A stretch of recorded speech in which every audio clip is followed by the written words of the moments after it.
John's relationships with women were often to be controversial. By 1970, he'd become one of the most famous people in the world. His early marriage to Cynthia, with whom he had a son, Julian, was over. But Yoko proved unpopular. The reasons for the Beatles splitting up and so on were, with precious little evidence, ascribed to her. I can hardly express. The hostility directed towards Yoko didn't diminish when they moved to New York. So I felt terrible about me, but then I was feeling guilty about him, that, you know, he was really getting it as well, because his records were not selling too well either. And it's all because he was with me in a way, you know. Because we were together almost 26 hours a day. And I think it was very, very unusual for John to be like that. And also any rockers, you know, they just kind of sneak out or something. There was none of that, because he was worried that I might do it. He was laughing about it. Well, because, you know, I'm an artist, and, you know, he felt that, you know, I might be more sort of free about things, you know, unlike other women. So, and probably I was, but I wasn't that free about that sort of thing. In fact, it was John's misbehavior with a woman at a party, which in 1973 made Yoko realize they needed time apart. I call it my lost weekend. It lasted 18 months when the feminist side of me died slightly, and she said, "Get the hell out."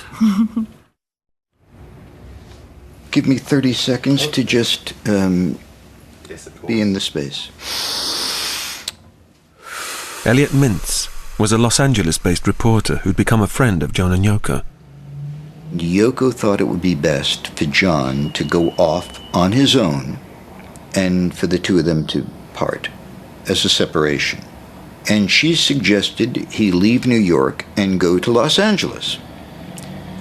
That choice was partially based upon the fact that I was here, and that somehow I might be able to look after him.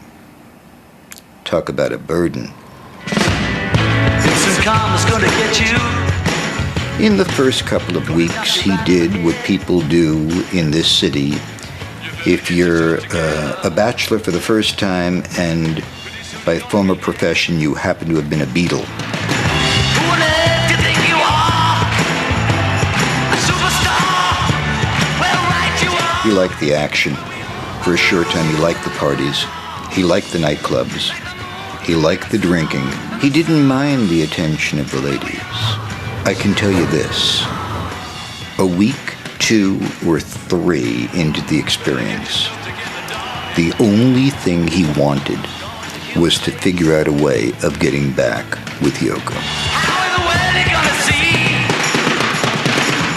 Laughing at fools like me. And I would say to Yoko, look, he just keeps saying to me, tell Mother, he referred to Yoko as Mother, tell Mother that I'm ready to come home. And I would say that to Yoko, and Yoko would say, no, he isn't. I'll let you know when he is. It'll be just like starting over. After 18 months apart, John and Yoko reignited their relationship. That's when, in 1975, their son Sean was born. John was a changed man, and he wraps up his historic interview with RKO's Dave Sholin on December the 8th by saying he feels he's now entering a new phase of his life. Because I always consider my work one piece, whether it be with Beatles, David Bowie, Elton John, Yoko Ono, and I consider that my work won't be finished until I'm dead and buried, and I hope that's a long, long time. So we ended this interview, said our goodbyes, all took photos. I had my photo taken with John and Yoko, which I treasure more than anything. Wrapped up the gear, and then headed on down to get to our car. We were going right to the airport. It's 4 p.m, and still hanging around at the entrance, fan and amateur photographer Paul Goresh sees the RKO team coming out of the building with their recording equipment. Now a little bustle, people starts coming out. I start noticing a lot of silver cases and whatnot, so I figured John will be coming out soon. Next thing, John comes walking out looking for a car that was going to take he and Yoko over to the record plant. So he turned to Jose and he said, Jose, where's my car? And he said, Jose was the night doorman who had come on. His name is Jose Perdomo. And he said, it's not here yet, Mr. Lennon. He's looking around, and I thought it was, for a split second, I'm thinking to myself, boy, this is pretty amazing. I mean, here's John Lennon outside of New York. I thought of that quickly, and I said I just dismissed it. In this town, it's no big deal, and that was it. He said to me, don't forget to get your book. He said, did you get your album signed? I said, I'll get it. I'll get my album signed tomorrow. I'll get the book before I leave. And as he was talking to me, the guy with the overcoat approached him from the left. And he didn't say a word. He just held the album out in front of John. And John turned to him and looked at the album and said, do you want it signed? And the guy nodded. He didn't say a word. He just nodded. So it looked like a picture, so I snapped a couple pictures. And the first picture I took was John signing the album, looking at the album. And he nodded, and he took the album, and he just backed away. So John is saying, well, our car isn't here. You're going to the airport. Yeah? Would you mind giving us a ride? Hop on in. We're headed in the same direction. So as he was getting into the limousine, I took a picture of him getting into the limousine. And that turned out to be the last picture of him alive.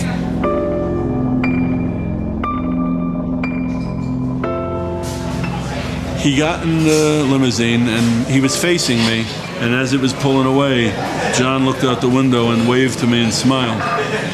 And I waved goodbye to him. And I would never see him again.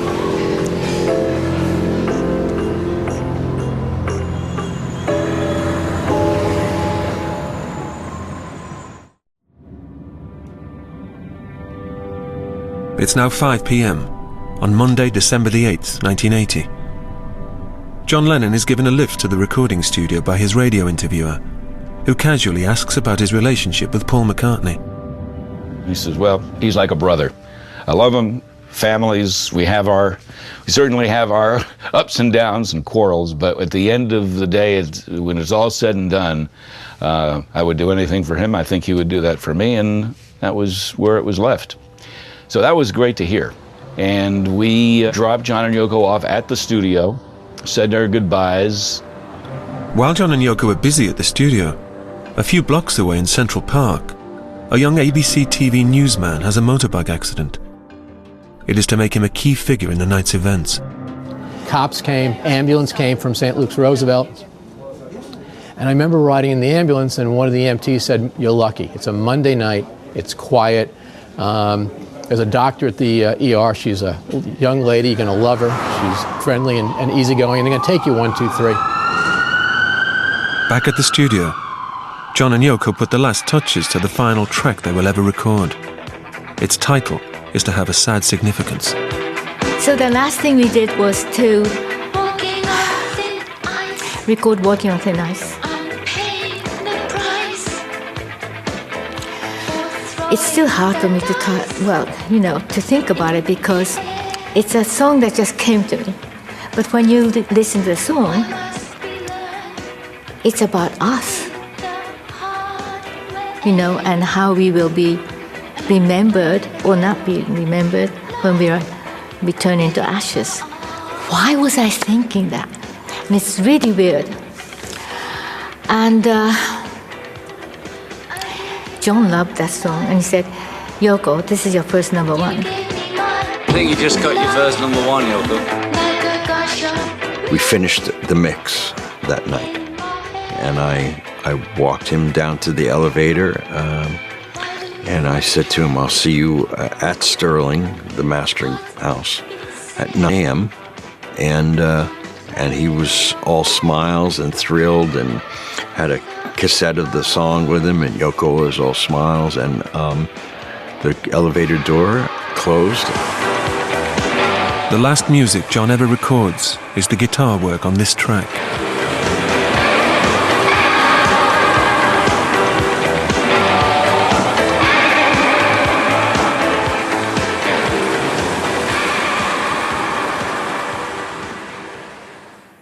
And then when we were in the car, I said, oh, shall we then go to a restaurant or something before we go home?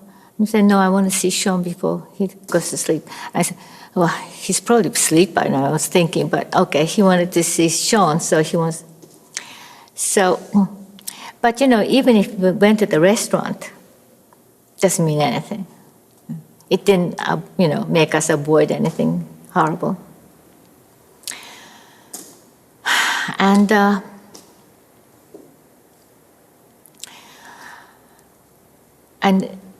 the car stopped, and we got out of the car. It was really terrible.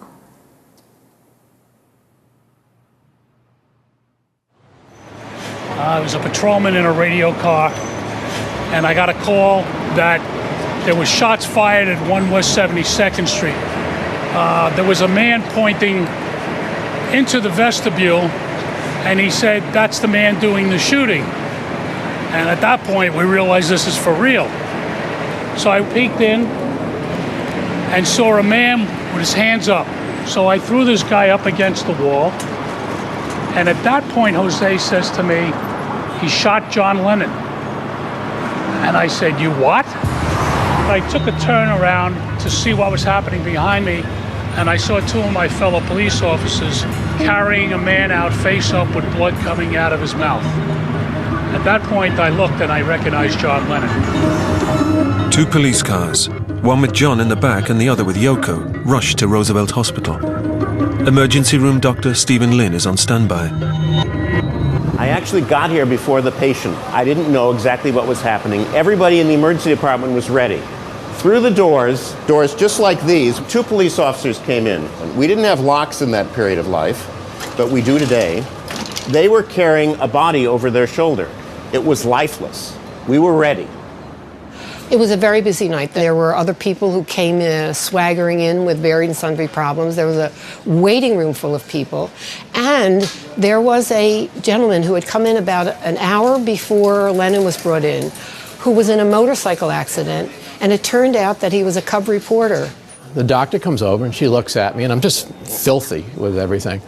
And she said, all right, we're going to take you into X-ray and see what the damage is. I said, all right. And at that moment, the door behind me slams open, and a man comes running in yelling, we've got a gunshot in the chest. And the doctor says, when's it coming in? He said, it's hitting the door right now. So she says, Alan, I'm sorry, I got to take care of this. No problem, I understand. And I can hear footsteps again when the door opens up, and I look behind me, and in comes a stretcher. 4, 5, 6, I'm not quite sure how many police officers are carrying a stretcher. We positioned the body on a stretcher in front of us. It was clear that there were 3 gunshot wounds in the left upper chest and 1 to the left arm. It was also clear that there was no circulation, no perfusion. We initially didn't know that it was John Lennon. As part of our normal routine, we took his identification out of his clothing, and it said John Lennon, but the nurses said, this doesn't look like John Lennon, it can't be. Almost immediately thereafter, Yoko Ono entered the emergency department. We knew who we were dealing with. We had a very important person in our midst, and it was our job to attempt to resuscitate him. 2 officers come out, and they're literally standing over my bed. And one says to the other, can you believe it? John Lennon. I open my eyes and I look up and say, excuse me, sir, what did you say? And he said, I didn't say anything. And he moves away. Well, did he say John Lennon? Did he say Jack Lemmon? Did he say some other name of somebody that, we don't know? And I hear crying. And again, I crane around, I look behind me, and in comes walking an Asian woman in a full-length mink coat. I knew it was Yoko Ono, so it had to be John Lennon.